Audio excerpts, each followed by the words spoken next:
You are now tuned in to the Gifted Gab.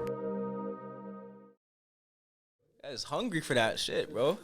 So you can think. This guy is hungry. You go right ahead. Nah, you got it, bro. You got it. Hey, the floor is yours, man. Hey, quiet on the set. Yo, come on, bro. Turn on the music, man. There's no TikTok on set. What are you, in grade 2? All right. Frig, man. God damn. God damn it. Kids these All right. days, bro. Nah. Quiet on the set. This episode is brought to you by the guys over at Island Sauce Inc. If you ain't got no sauce, Yeah, I'm you nothing. lost. I was gonna say nothing, but you You ain't got nothing, you know what I'm saying? You run that one back. You know how we feel about black businesses, so Yeah. black-owned businesses, just like the Gifted Gab. Island Sauce is that. All natural. Mm-hmm. None of that. No preservatives. None of that fake No, stuff, nothing, man. You can walk into any locations all over the GTA, Yeah. find yourself some of that sauce. More flavors coming soon. I don't know if we're at liberty to say that. Shit. You probably should have asked before you said that, to be honest, bro. But hey. Yeah, it is. We're here now, We're man. here. We're here, and this is a special episode because my man Andre Kelly, he's finally graduated. We here. Oh, that's the wrong one. Anyways, we here, man. This is frig. It feels good, man. A long 4 years. Didn't lot 5 actually. Is it 5? Yeah. Well, this counted this last year online Zoom University. No, we don't count this year. You don't count this year? No. Yeah, I guess those 4 years were a grind 2020 was right off. We already established that. for everyone. 2020 was right off. Oh man, nah. It feels kind of crazy right now, man. I won't lie. I just passed by the school the other day. I was taking some grad photos, but it felt like mad nostalgic. And I realized, not to get serious on you now, but I realized like, yo, finishing and graduating is cool, but the best parts of it, like the most parts that I appreciate, was the actual journey. You know what I'm saying? Because I look back and I'm like, yo, damn, like that was actually cool here. That was fun here and whatnot. But I would if I can go back, I would do it all again. You know what I'm saying? It's the best part about it. Yeah. Yeah, I mean, school's priceless, man. It is. The network you build when you're at school, you're around like-minded people, like-minded individuals. Well, not all the time. Not all the time. You don't think so? Yeah, you got people coming from different areas, and that's the best part, right? You're exposed to different mindsets. That's facts. You know what I mean? I think that's the best part about going to a school outside of your area, outside of where you're from too. So there's a privilege to going to school that comes with going to school. You know what I'm saying? Like you get the benefit of developing a new lens to look at society with. Yeah. You know what I'm saying? And I don't know. I feel like there is a lot of anti-school rhetoric. All the time. There's a lot of anti-school rhetoric, and I get it. Traditional education, you don't need school. Not in this time. Not in this era. Not in this time, yeah. First of all, JBL doesn't pay us. They don't see the logo. They don't pay us. I'm gonna put that down. So, anyways, yeah.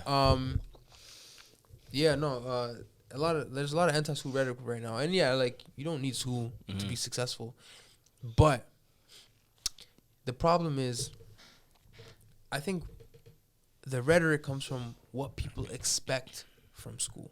You feel what I'm saying? Like, people expect, okay, I go to school, I should have a job right out of. That's most people. That's what they go to school for. That's not what school's about. Going to college, university, you want to come out and have a job, 100%. But what it actually gives you is, okay, you get this reinforcement, this positive reinforcement that you're able to complete something that you started. Yeah. We'll get more. Yeah, we'll get more into that later. Yeah. But I think more so it's like the intangibles. That's what I was gonna say too as well. Those intangibles are you can't measure those. You know what I'm saying? They're priceless, but one of those intangibles I think to me is the networking that you said before, the social aspect of things too. And I think with school as well too, you might get a degree and you're gonna expect to work somewhere else, but like the networking, the alumni, that's the most important part to me, at least when it comes to school. Like who can you reach out to get you in certain rooms? Who can you talk to for some advice? Who can give you some game? And not going to school, it might hinder that a bit. There's certain rooms that going to school will help you get in. That's a fact. You know what I'm saying? That's the best. That's a good part about it. So the alumni and stuff like that too. Yeah. Right? No, I think it's just that that anti-school rhetoric is something that's so common right now, and I think it's very, very misunderstood. It's a lot of misinformation, and it's a big risk to take out a student loan and go to school and come out with all this debt and stuff like that. Or even if you're paying your way through school, you know what I'm saying. Or if you're lucky and you get to go play basketball in school, like you know what I'm saying. Yeah.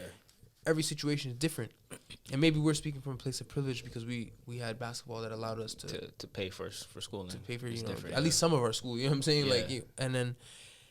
But you get a lot out of it, and it's not about the job and that shit. Because I had the job that school would have given me before I graduated. Yeah, do you know what I'm saying? So off the rip, I was like, oh, if this is the job school's gonna get me, and I already have it.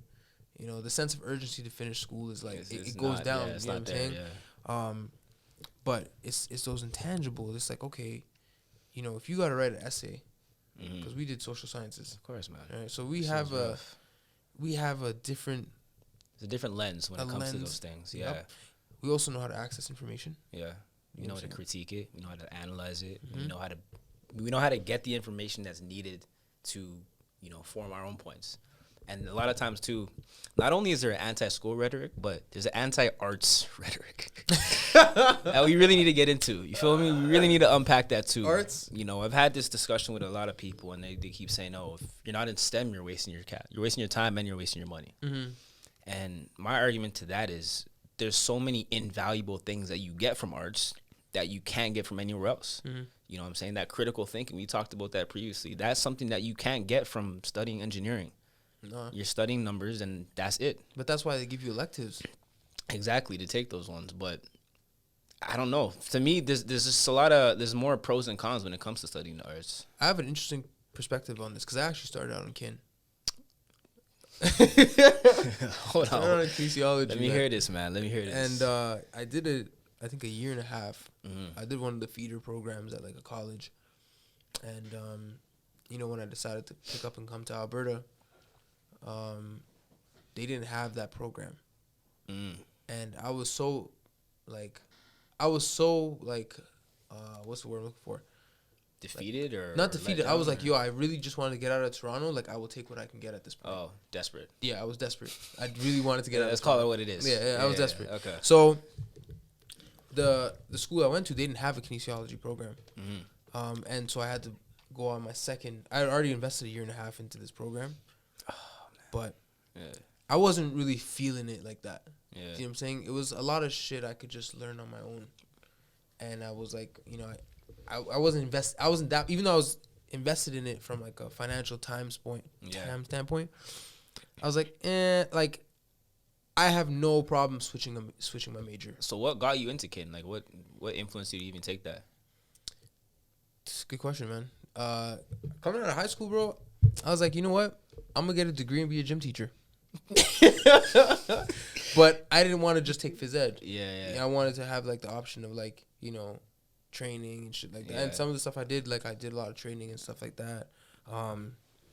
But it was one of those you're 18, you're young. You gotta pick a career. Yeah. I'm like, I'm not even my brain isn't even fully developed. Like a lot of us haven't even voted at 18. You know what I'm saying? You don't know what I was doing at 18? I really don't.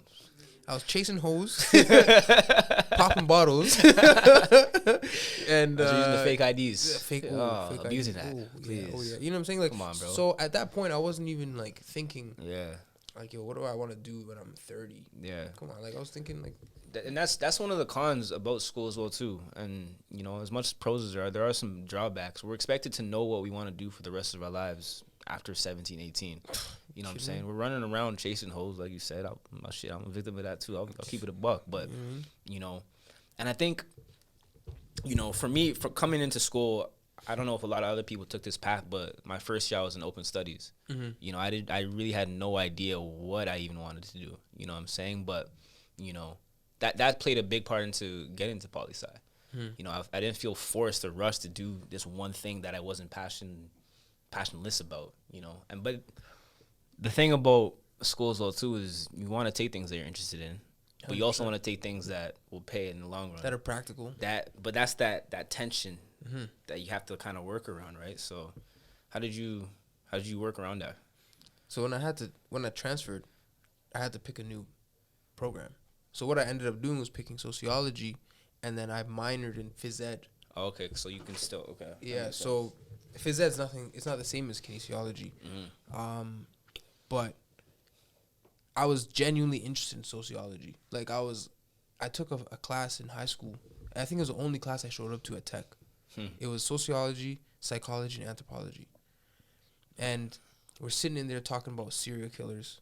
We're sitting in there talking about like society and like all this other stuff and shit that I'm looking at. I'm like, yo, this is actually kind of interesting. Yeah. I was in the 11th grade, and I said to myself, like, yo, if I ever have to switch and pick something else, I'll probably just choose sociology. So when I went to Concordia, so another thing is I went to 3 different post-secondary not institutions. everyone can say that. You know what I'm saying? So I had seen a lot of different college, university, like I seen it from different, you know what I mean? Different schools of thought, literally. Literally, yeah. So when I got to Concordia, okay, I had to go to open studies, but I had already made my mind up. Like, I'm going to be in sociology. And I took the 1-2 sociology classes. I actually took an elective at the school before that was a sociology class. And I started building that foundational knowledge, and it actually prepared me with this new lens. Yeah. And then when I left, I did 2 years at Concordia, and then I said I'm gonna finish my degree at York. Yeah. It was the only place that would take all the credits. And you could finish it up. That I could finish up with, and walk away with something. So when I went to York, now I'm in 3rd and 4th year classes, but now I'm picking shit that I'm actually interested in. Because you have that foundation. Criminology. You know what I'm saying? Race. Family and intimate relations. Gender studies. Gender studies. All the shit that will give you a total globalization. Giving me new ways of looking at organizations. I took a class called organizations, and that's crazy. And one thing about York, even though they went on strike and did all like they're still on strike right now. Actually, they're on strike again. They went on strike again. Yeah, that's another story for later on the episode. But you feel me? Because I was taking this stuff that I was interested in, I was very much invested. Like, I was really invested in what I was learning. It wasn't a problem to get to class, right? No, I wanted to be in class. I wanted to read my books. I wanted to get good grades. You know what I'm saying? Now, I went from scraping by playing basketball at this school to making the dean's list on this school, which is not that hard at York. But for me, it was like something. It's like, yo, I've never been like I barely got out of freaking high school. Do you know what I'm saying? And now I finally found something I was interested in, and that actually gave me the tools to what we're doing right now. All that shit. It came full circle. All the education, all that shit. Did I get a job out of it? Whatever. But it was everything else that it prepared me for everything else I wanted to do after that. You know what I'm saying? And it's like, yo, like going to school was my mom's dream for me. You know what I'm saying? My dad didn't really care if I went to school or not, but getting that degree was something, my mom wanted to live vicariously through me. So I was like, I got to get this done. And then when I got that done, it was one less thing on my plate that I didn't have no monkey on my back no more. I had something to show for the last 5 years. Yeah. Do you know what I'm saying? I had something to show for playing basketball over here. Yeah. I had something to show for all this. You know what I'm saying? How many examples do we see of, I was at York, I was at Concordia, I was at Centennial. I seen guys that start programs, never finish them. Drop out, You know what I'm saying?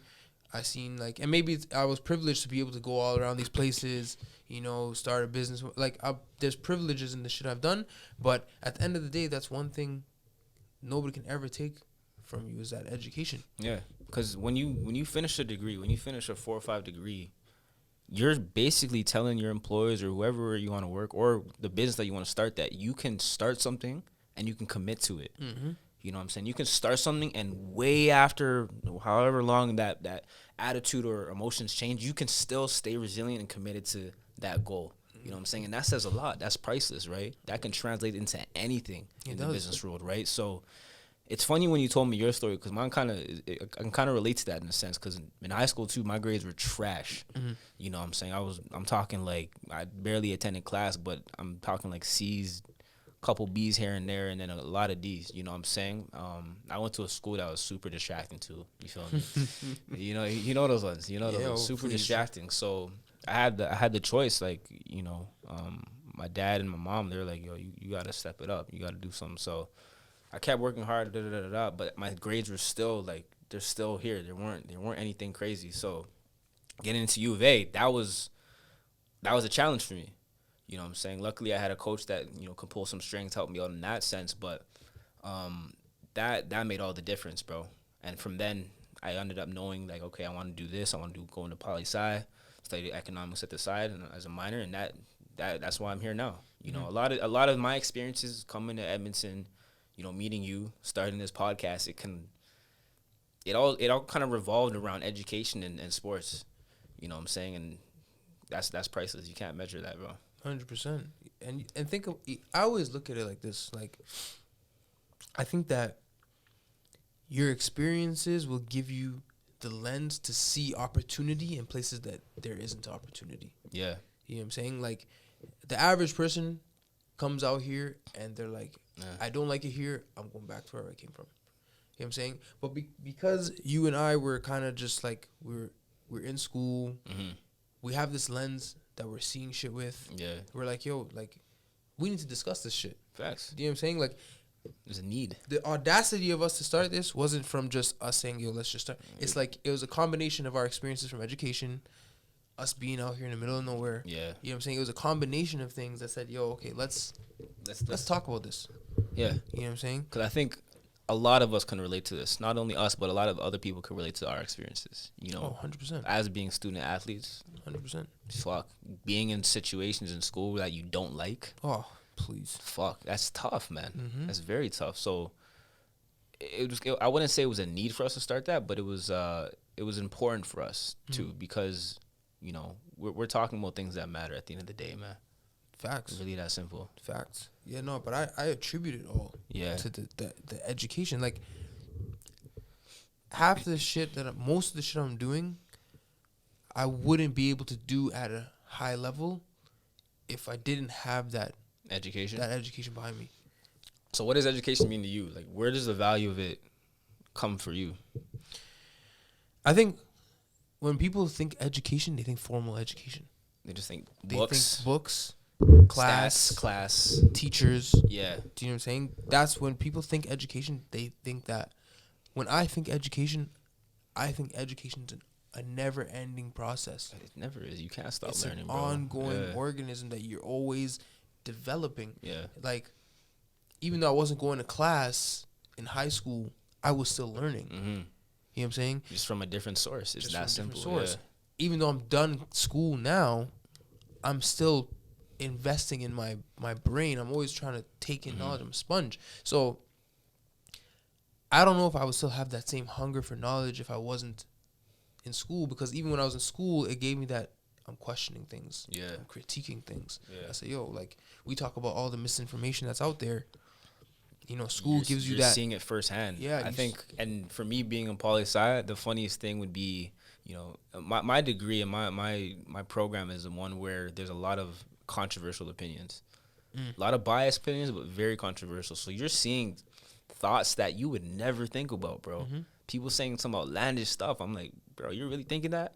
That's probably because he's from somewhere else. And that's what I was saying before. When you're at school, you're seeing so many different outlooks of life in general. And I'm like, okay, that makes sense there, but that doesn't. You're able to kind of pick and choose and form your own ideas based off that exposure to these people, right? And that's priceless. It's priceless. That's very priceless. It's priceless. Because now you're like, okay, I'm a city boy, right? Okay, not like that, but like not like that. Even like that too, though. You know what I'm saying? Get the hell out of here, bro. Now I'm in class. Yeah. Okay, I'm in class with people from small towns. Yeah. Maybe I'm in class with people from this background, different that background, different countries. Yeah, people are coming in, international students, exactly. Right? So now you're building on that. Okay, not only your network, you're being exposed to new people. Think about if small town people are coming to school in the city. Yeah. They're being exposed to people from big cities, to people from America, people from China, people from India, people from all these other places. It's different now. And I think that you just hit it right there, is that being exposed is what really makes the difference. You know, that's something that, you know, you have to become uncomfortable and willing to say, okay, let me put myself in a different situation. When that happens, your mind goes from 0 to 100 like that. You know what I'm saying? A lot of times, I'm not going to speak on anyone personally, but I know people that stay in one place and are only in that one place their whole life. You know what I'm saying? I have family that are like that. And that's the tough thing about it, because I can see the differences between them and other people in my life, and I realized that the main difference was that being exposed to different environments. You know, at the end of the day, I think that's what it all comes down to. Absolutely. Like, look at it like this. I'll put it to you in a Toronto perspective, and I'll put it to you in a Canadian perspective. Let me hear this. I'm from East York. I went to school for college at Centennial. I have no business being in Scarborough. Where's Centennial for people? Scarborough, right? So Centennial is like the ends of Scarborough. Yeah. So I'm taking the train an hour and a half every day to go to Centennial. Yeah. Okay. What's my next school? Now I'm in Edmonton, Alberta. You forgot to mention where you went to high school. Oh, I went to school downtown. I went to Central Tech and then Eastern Commerce before that, right? So like, you're constantly in different places, right? The whole time. Yeah. So when I'm going to Edmonton now, I've never been to Edmonton in my life. Like, even though my family's here now, they didn't live here before. No. Yeah. We only moved to Edmonton because I was exposed to Edmonton, and I said, "Yo, let's open a business in Edmonton." Like, of all the places, you know what I'm saying? So that's another thing. So now my environment's opening up a little more. Okay. Then I went back and finished my thing at York. Right. Now I'm on the other side of Toronto. You know what I'm saying? So my education took me places. For some people, their education takes them to the States. It takes them to Vancouver. It takes them to other countries. Right. Like, it gives you a chance to go somewhere you've never been. Facts.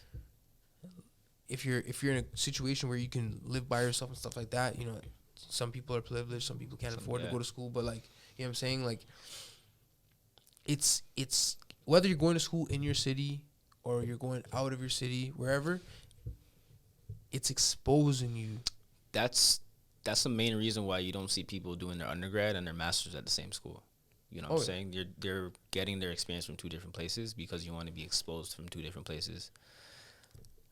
I've always been a big advocate of traveling, bro, seeing different things, and I'm just glad I could do it out here, bro. To keep it a buck with you, so it's tough, but it's like, what do you look for in the school?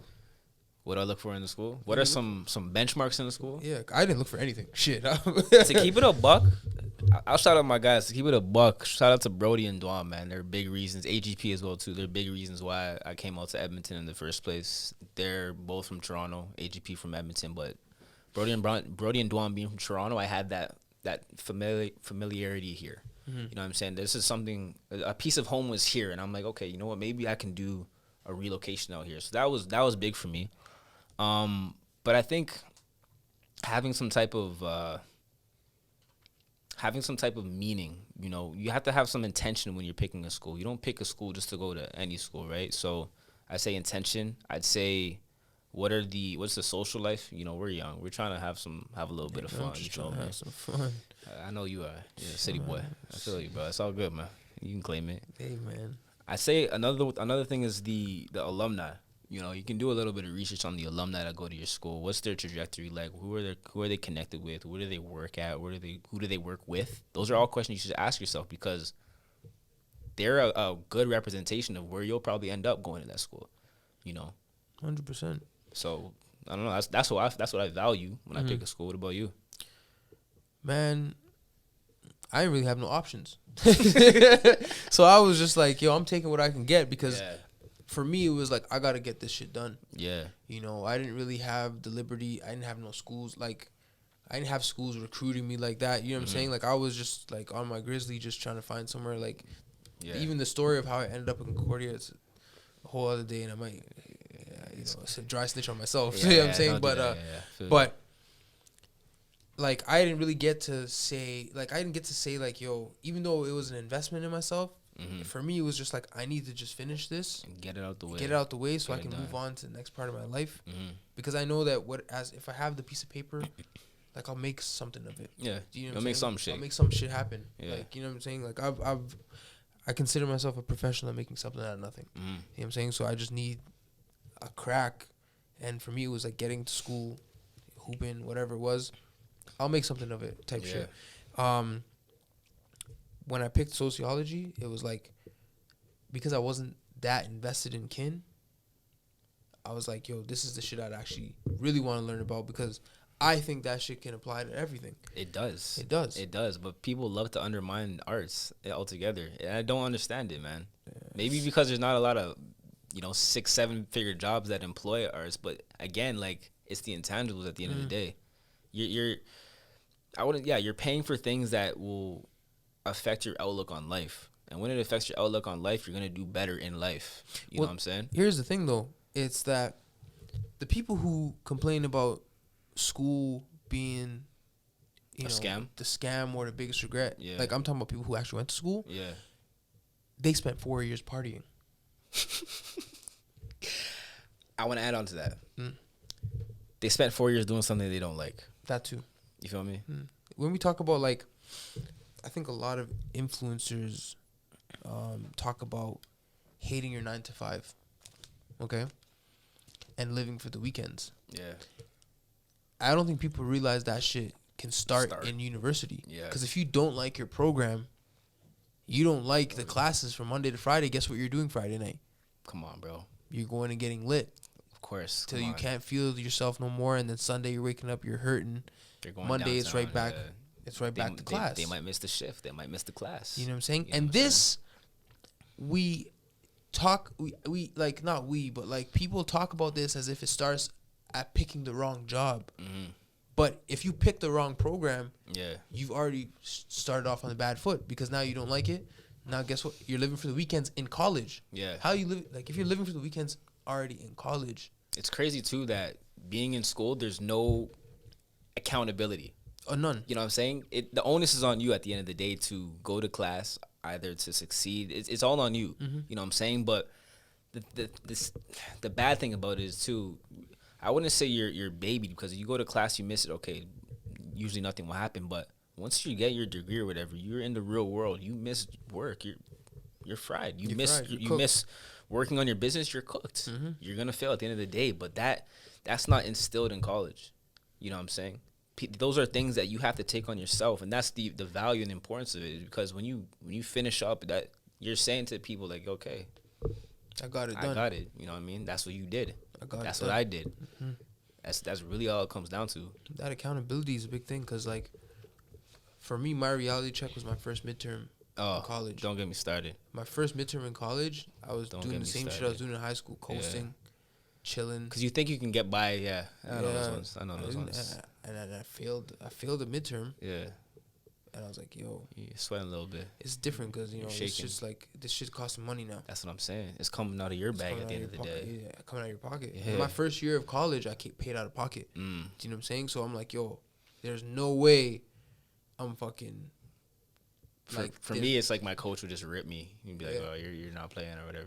You know what I'm saying? Those ones, but that's when I'm like, yeah, I can't, like, whatever shit that I was doing in high school, because at high school was like... It's a joke. High school's a joke, man. Like, my mom was dealing with me, my bro. She worked late. She wasn't really policing us on, are you doing well in school? Or she didn't have time to. Yeah. You know what I'm saying? So it's like... She just hope for the best, really, in that sense. So for me and my bro, it was like, yo, if we're going to make anything of high school, it's really up to us. You know what I mean? So, I don't even think I've seen my high school diploma. To be honest, I don't want to see mine. I saw my transcript the other day. It's terrible. Yeah. But, when I got to college, university, I'm like, yo, okay, well, the stakes are different now. Yeah, it's a different ball game. It's a different ball game. I don't need somebody to tell me this. I just need something to show me that, yo, it's not the same game anymore. And I don't know, for everybody it's different, right? I mean, some people, they're good students from the jump. For me, I had to learn how to be a good student. And then you have to learn how to learn. That's a real thing. That's a skill that's not often taught. From high school or whatever, you're expected to sit down, look at the teacher, take your notes, but we're not all learning the same way, right? But a good thing about university is you're able to find what works best for you. Some people study better at nighttime. Some people study better at their crib. You know what I'm saying? There's different patterns, and that's something that I learned for myself as well, too. There's different patterns that you're able to take and say, okay, you see what works. Now that I got that, I can apply it to the real world now. I can apply it to my job, to my business. You feel me? My only beef with the school system, not my only beef. I have several beefs with the school system. I have a few beefs with the institutional education and stuff like that, but everybody doesn't learn the same way. Exactly. Yeah. Like I think there's at least 8 different styles of learning, and school, at least my education, catered to maybe 3 of them. You don't test a fish on its ability to climb. Exactly. So this is the hard part about school. It's like someone that's not doesn't like to learn like that, because some people are visual learners, some people are learn by doing, which is why I like college and trades and stuff like that. It's like you go in there hands on, you learn on the go. Some people are good at reading. Like I like to read. I've always liked to read, so reading was like whatever, like, but I'm not everybody. Yeah. It's not a one size fits all solution. That's what's applied though. That's a shame. And it's actually interesting because the last class I took at York was a they called it a collaborative learning class, which is really ahead of its time. And I'm surprised that with COVID and everything happening, that schools didn't actually adopt this model. What they did was, it was an online class. There was no lecture. You were assigned a group. In that group, you had a reading you had to do, and you had to discuss it. And then you had to do like some work every week to show that like small you did quizzes, the work. Small shit. But there's no lecture or anything. It's just like, go read this. Yeah. That's actually where I read the Steve Jobs book. Oh shit. That's the book they assigned? That's one of the books they assigned. It was Organizations, right? And I'm sitting here. I was doing this class. I was working in the store when we first started up, and I was taking this class for 4 months. Actually, it was a year-long class, a whole year. And I'm sitting here, and I'm like, yo, this is actually a really interactive way of learning. Yeah. And it's actually the one class where I learned the most. Because it was not only was it interesting, it took whatever you were learning and made you put it in a discussion with some of your peers, with 5 people that you have to interact with every week. Yeah. And even though it was like over WhatsApp that we were doing this. You doing it over WhatsApp? Yeah. We just like, we're just like, like, it's interesting because it's very out of the box, because it's like super informal. It's super informal. As a group, we had to agree, can we just take this to WhatsApp? Yeah. And go there and have the discussions. So what the professor was doing was giving us a class on organization and forcing us to organize ourselves. And this put the accountability totally on us. Yeah. Usually it's on the individual as a student. But now we had to take this and plug it into a group, because one person had to mark everything and send it in. Like, everybody would have to assign. Like, we had to come up with a system for this shit. Yeah. So when I finished the class, that's a business right there, bro. That's a structure. That's a structure. Yeah. I finished this class, and I'm like, yo, this was in 2018. When did we start the Gifted Gab? 2019? 2019. Yeah, so this was in 2019. I finished the class. I'm like, yo, this is actually a really interesting way of learning. Damn. And I'm sitting here like, yo, like, why aren't maybe other schools doing it, maybe not, but this is a very progressive way of learning. So when the pandemic started, I'm thinking like, schools have been probably playing with this model, and they're going to use it. But that wasn't the case. Yeah. What was happening? We had Zoom classes. Yeah. You know what I'm saying? Teachers were struggling to make adjustments because they didn't know what was happening. It's hard to plan. But this system, I don't remember the prof's name, but shout out to him because he made it work. And you had to do this for 8 months. It was a 2-semester full-year course. Yeah. And for me, it worked. That was the class I learned the most. And I read everything. I did all the assignments. And then at the end, you do an online exam. And I think why aren't more programs? They called it I don't remember what collaborative learning. No, I like that, man. I like hearing that, because oftentimes schools they take a traditional approach when it comes to learning, when it comes to testing and quizzing people. You're given material, you're given a certain amount of lectures per week or whatever, or per month. You study them, you have a test at the end of each section, right? So my one of my biggest, feuds with schools, they test your memory, not your knowledge. And there's a difference between the two. You know what I'm saying? You can memorize something, and some people are better at memorizing than others, but that doesn't really reflect how good you're able to take that and apply it to certain things and to know it. You know what I'm saying? So I feel like that's why I'm such a big advocate of like open book tests. I'm such a big advocate of collaborative learning. I'm such a big advocate of like, just working together. Because I remember with one class this last semester that I finished with, it was a nonchalant bird course. I think it was like a Greek mythology, some kind of nonsense. You know Sounds what I'm saying? It is interesting. That's gonna lead me to my next point after. But what we had to do was we had to create a poster at the end of the class, the end of the semester, about one topic that we studied. I did mine on like something related to like some Greek figure back in the day. It was crazy. But we had to do that and quiz other people in our class and ask them, okay, what's happening here? What's happening there? So that was cool to me, but I just never understood why a lot of schools take that traditional approach. It's kind of annoying to me, So. Yeah, because like our education system right now favors memorization over understanding. That's the problem. You know what I'm saying? Our quizzes are what? Multiple choice questions. Yeah. That's based on memorization. But if you're like, explain this phenomenon. To me, like first grader. Dumb it down. Yeah.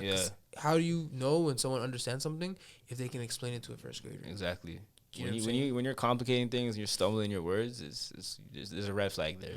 You know what I mean? And even when we get on this podcast, what we do, if we have to explain something, we dumb it down. We have to. Because that shows that you understand it. Yeah. Enough to dumb it down so that another person can understand it and build off that. So our traditional school system is very flawed, and I think the pandemic showed how flawed it is, because these schools at the end of the day are businesses. They're for profit. 100%. You know what I'm saying? That's how they operate. We talked about, I think that we talked about on our first episode of the Gifted Gab ever, is that the education system will continue to be flawed because its main focus is to bring in revenue. Yeah. Until it serves the people. I think they do have their Band-Aid solutions. Yeah. They do have their initiatives, their programs here, depression work there. It's all performative though. A lot of it, I wouldn't say it's all. I can't label all the schools like that, but I don't think it's a long-lasting solution. I think like, you know what I'm saying? Things started by students are not performative. No, 100%. But things that are, started from the institutional level, are often performative. Because you realize the people in the room, they don't represent the students themselves. They don't really realize oftentimes what these students are going through. They're from a different time. 100%. And that's why it's important to get those people in that room. So it's a tough cookie. It's a very tough cookie. Yeah. It's a very, very flawed system. By no means is it perfect, but for me, the best thing I ever did was get my education. Yeah. You know what I'm saying? I had the privilege of hooping too and stuff like that. So there was a lot of facts that went into it, but there's a certain joy you get from saying you're gonna do something and then finishing it and doing it. Yeah. You feel me? There's a certain level of confidence, of self-efficacy that you get from knowing that, I can say I'm going to do something and I can actually finish it. It instills that belief, that confidence. And when you don't go through those experiences, those trials, you'll never become confident in a sense. That goes with anything in life, right? You get confidence from experiences, we talked about this before, from either failing, going through some tribulations, and then coming up top of them. Because when the future hits that if that situation ever arises or a different one, you can get through that. Get through it, absolutely. You know what I mean? And that's why education is important, man. Like, for me, I believe the only metric is completion. Facts. So the more you can complete, not in a checklist formation, but when I complete my education, I know that this thing is the ultimate example of delayed gratification. Facts. That's the metric right there. This is the ultimate measure of delayed gratification. You started something, and 4 or 5 years later, you're waiting for that result. You're working towards that result. So if you can start something today that's gonna pay you 5 years from now, or even if you wait to get a job 10 years from now, whatever, yeah. Right? That's that first example of the long game. That translates to everything else. It translates to everything in life. Everything else. In a microwave society, the person that understands delayed gratification is gonna come on top, man. You know what I'm saying? Think about how many times people start a diet and fail like a couple of days later. You know what I'm saying? Results. Instant gratification, microwave society. But getting an education, waiting 2 years to get a diploma or 4 years to get a bachelor's or 6 to get your master's, whatever. That's the ultimate form of delayed gratification. And if you can do it at school, then you can do it in business. You can do it in music. You can do it in art. It's funny because I always see those stories. My first year being on campus, I heard this one story about a guy that took 13 years to finish his his engineering degree, and everyone just was laughing at him. He was like the talk of the town, just cracking jokes and shit. He finished when he was probably like 30, 40. And you hear those stories sometimes. People coming back, finishing the degree, and I like to look at that as admirable. These are people who for whatever reason decided, now's not the time, came back and said, you know what, now it's worth it. You know what I'm saying? They didn't see the results then, but they said, no, let me get back to it. Let me return to it. I got to finish it. That delayed gratification at the end of the day. And I think there's value in that. Something to be said about that. There's something to be said about that. There's a commitment, a dedication to that, man. I know these are all buzzwords and everything, but there's something that you can't measure that shit, bro. Think about this, bro. You make a promise to yourself. Yeah. And you don't keep that promise. Can you keep a promise to anybody else? You're not a man of your word, bro. You're nothing at that point, bro. You know it's a principle to it, man. It's a principle. And I understand that, circumstances change and people, things happen that you can't finish school. That shit happens a lot. Yeah, that's valid. You know what I'm saying? It happens a lot. But at the end of the day, that monkey on your back, it's like, I never finished this thing that I started. And that is actually the thing that bothers me personally the most. Shout out to Tracy, remember we did the astrology? Astrology.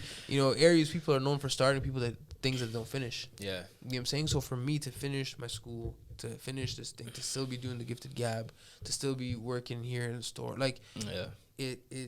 it shows that, okay, I'm willing to finish these things that I start, these projects that I've started. You're willing to see shit through, man. You have to be able to see shit through. Like you're saying before, we're in a microwave society. It's an instant gratification society. When everything could be done at a tip of a finger, we can get things like this.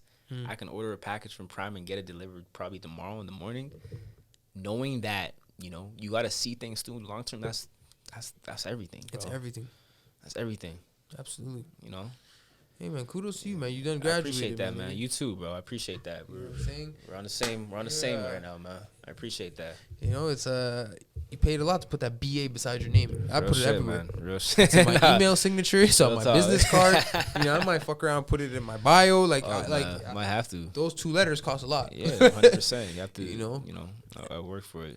A lot of people, anyone listening to this episode, man, just whether you're in school or thinking about it, there's a lot of decisions, a lot of factors you have to consider, but just know that, it'll all work out in the end.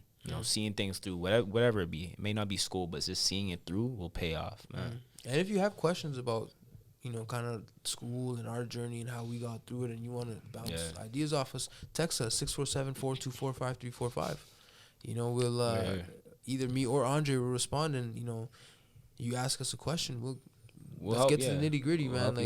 For us, it's like anything that we can do to help because we've been through it, we've done it, and it's a hard it's a tough process. It's not smooth. There's a lot of pressures that you go through being in school or balancing other things while being in school, and it's not easy. So don't be afraid to reach out to us or other people, other sources, because more times than not, you'll probably will need to. Absolutely. You know what I mean? So, we got any last words? Man, I'm happy to be here, bro. We're living, we're live, we're here, man. I haven't graduated. We need to see those grad pics. We're here. They're coming. Stay tuned, man. You know what I'm saying? I got them in the vault right now. We're cooking them up right now, so they'll be out soon. Sick. And just like that. Just like that, man. We gone. We out.